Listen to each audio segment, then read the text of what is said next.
Hello mga ka-friendship, for today's ganap, ay, andyan pala kayo! Diba?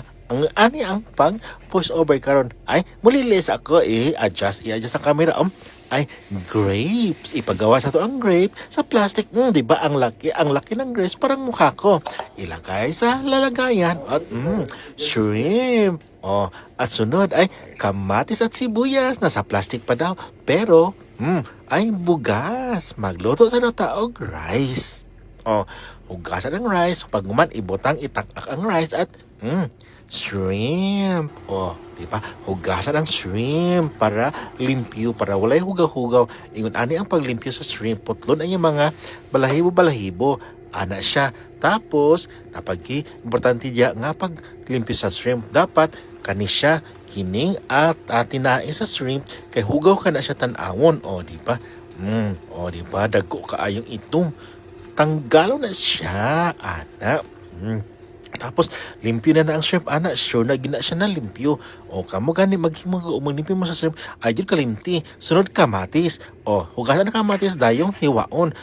Gamit sa kutsilyo, hiwaon o gagmay ang kamatis. Pag na, sibuyas, hiwaon ang sibuyas. Ginagmay.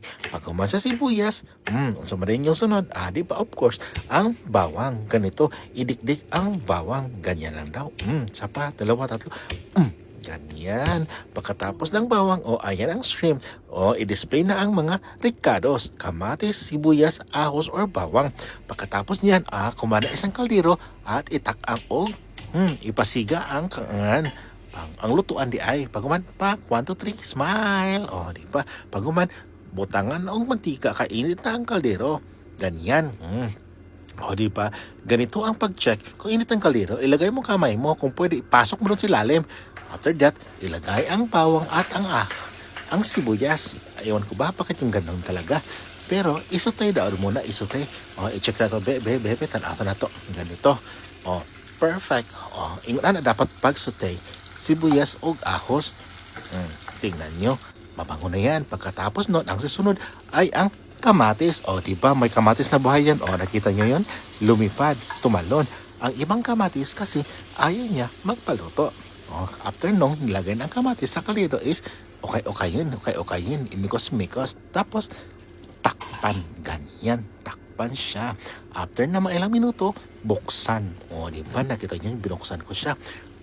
Pag umanon, mekos-mekos uli. Of course, magamit na ng towel dahil init ang kaldero para dilit na mapaso. Tingnan nyo. Diba? Ang ganda na niya. Ang ganda ng kamatis katulad nyo na maganda. After nun, buksan uli. Nakita nyo na. Ditong barda na to, tingnan nyo, lagay tayo ng toyo. Diba? Toyo. Pang pasarap yan.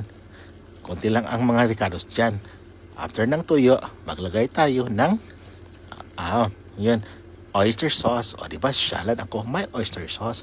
Pang pasarap yan. Pagkatapos ng oyster sauce, ano nga pala yung sunod ko dyan? Nakalimutan ko na. Basta, yun palang pangpaanghang. Flakes. Chili flakes. Kasi, masarap talaga pag maanghang. Kasi, nakagana sa pagkain. Ganon. Tapos, takpan.